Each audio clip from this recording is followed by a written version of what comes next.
Welcome dear learners to my YouTube channel. I hope you all are doing good.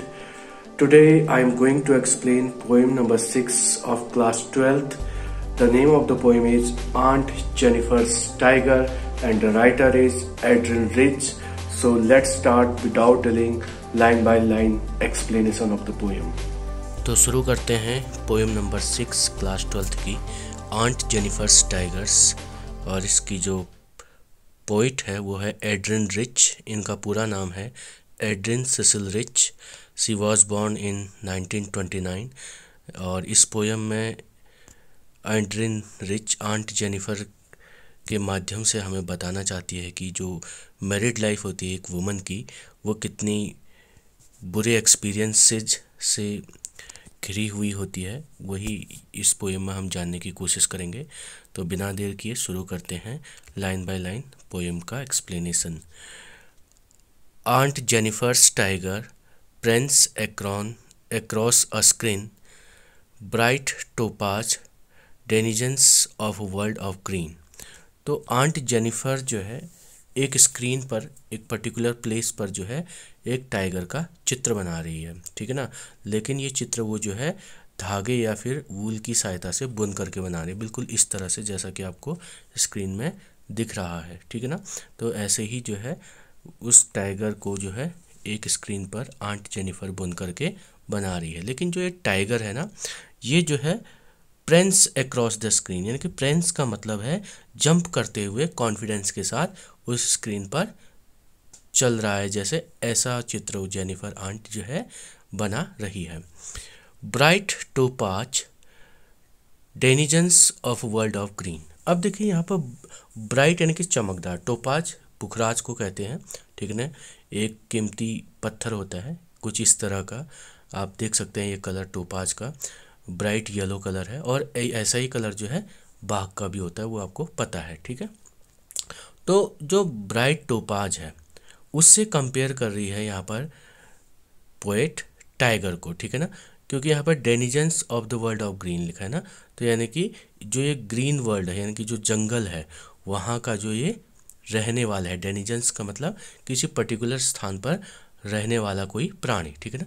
तो ये जो उस जंगल में रहने वाला प्राणी बाघ है, वो उसकी तुलना यहाँ पर पोएट ब्राइट टोपाज के कलर से कर रही है, ठीक है। They do not fear the man beneath the tree.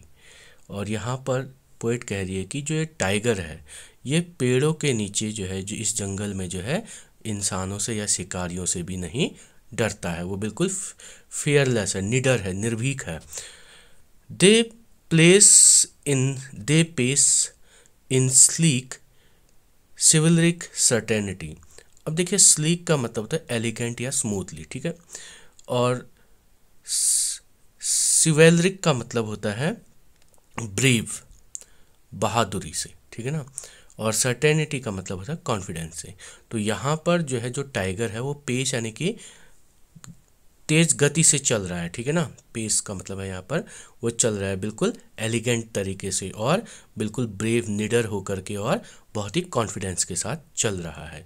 तो यहाँ पर कुल मिलाकर जो टाइगर या बाघ की जो भी क्वालिटी यहाँ पर पोएट बता रही है आंट जेनिफर के इस बुने हुए स्क्रीन पर, वो सारी क्वालिटी जो है आंट जेनिफर भी अपने अंदर चाहती, वो भी चाहती है कि वो जो है निडर होकर के अपने घर में रहे, ठीक है ना।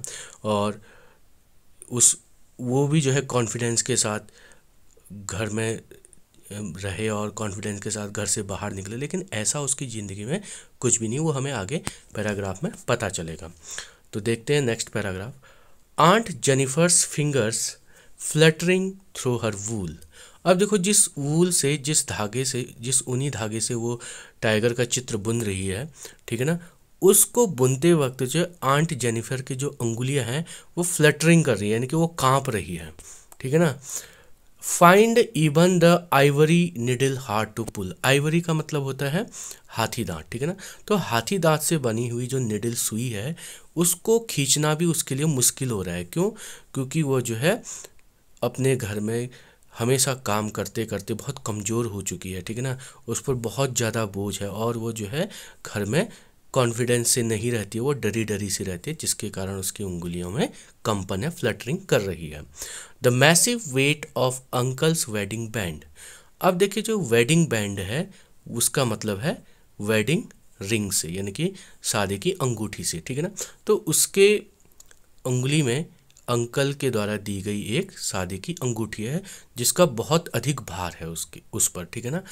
मैं मत कहने का मतलब है अंगूठी भारी नहीं है, बट उस अंगूठी यानी कि उस अंगूठी कब पहनाते हैं, शादी जब होती है, ठीक है ना। तो जब उसकी मैरिज होती है तो मैरिज के बाद जो बर्डन्स यानी कि जो जिम्मेदारियां आती हैं, ठीक है ना, उन जिम्मेदारियों का बोझ बहुत अधिक है उस पर, किस पर, आंट जेनिफर पर। Sits heavily upon aunt Jennifer's hand. तो वो सारी जिम्मेदारियां, उस अंगूठी से मिलने वाली जो भी जिम्मेदारियां हैं वो उसके कंधों पर या उसके हाथों पर जो रिंग के रूम में है वो बहुत ही भारी है, ठीक है ना। उस पर बहुत सारी जिम्मेदारियां हैं आंट जेनिफर पर। तो इस सेकंड पैराग्राफ से हमें पता चलता है कि आंट जेनिफर की जो लाइफ है वो कितनी पेनफुल है और कितनी मिजरेबल है, जिसके कारण जो है वो एक छोटा सा और सरल सा काम भी नहीं कर पा रही है, जैसे कि निडल से जो है बुनने का काम भी नहीं कर पा रही। तो पोइट हमें बताना चाह रहा है कि आंट जेनिफर जो है कितनी पेनफुल मैरिड लाइफ व्यतीत कर रही है, और कहीं ना कहीं वो जो है टाइगर को अपना आइडल भी मानती है, तभी वो जो है टाइगर का वहाँ पर एम्ब्रॉयडरी कर रही है, क्योंकि वो टाइगर की तरह जो है फ्रीडम चाहती है और कॉन्फिडेंस चाहती है अपनी लाइफ में। तो अब जो लास्ट पैराग्राफ है उसे देख लेते हैं। When aunt is dead her terrified hands will lie still ringed with ordeals she was mastered by. तो यहाँ पर पोएट कह रही है कि जब आंट जेनिफर डेड यानी कि मर जाएंगी तो उनकी जो टेरिफाइड हैंड्स है, जो उनके वीक और कमज़ोर और कांपने वाली जो हैंड्स हैं, वो भी जो है लाई मतलब मर जाएंगे, पड़े रहेंगे, ठीक है। स्टिल रिंग्ड विथ ऑर्डियल्स, लेकिन उनके मर जाने के बाद भी जो है वो जो है किससे घिरी रहेगी, ऑर्डियल्स के द्वारा। ऑर्डियल्स का मतलब होता है पेनफुल एक्सपीरियंसेस, यानी कि जो पेनफुल और दुख भरे जो उनके अनुभव हैं उनसे वो घिरी रहेगी, क्योंकि उनकी जो मैरिड लाइफ है वो बहुत ही बुरे एक्सपीरियंस वाली रही है, क्योंकि हो सकता है कि उनके पति उन पर बहुत ज़्यादा डोमिनेट करते हों, जिनसे वो डरी रहती थी। सी वॉज मास्टर्ड बाय लिखा है ना यहाँ पे, तो उन्हीं बुरे एक्सपीरियंसेस से वो घिरे रहेगी जिसके द्वारा, जिन बुरे अनुभवों के द्वारा उन पर डोमिनेट किया जाता था। तो मरने के बाद भी वो उनसे घिरे रहेगी। The tiger in the panel that C made, और जिस स्क्रीन पर, जिस पैनल पर वो टाइगर बना रही है ना, जंप करते हुए जो टाइगर चल रहा है, वो ऐसे ही will go on prancing proud and unafraid. तो वो ऐसे ही प्रेंस करेगा। प्रेंसिंग का मतलब होता है टू मूव अराउंड प्राउडली।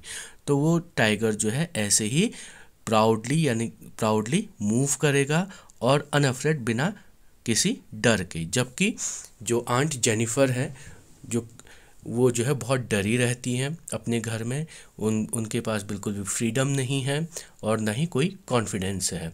तो इस टाइगर को अपने स्क्रीन पर बुनने का एक ही कारण हो सकता है कि आंट जेनिफर भी जो है टाइगर की तरह जो है फ्रीडम चाहती हो।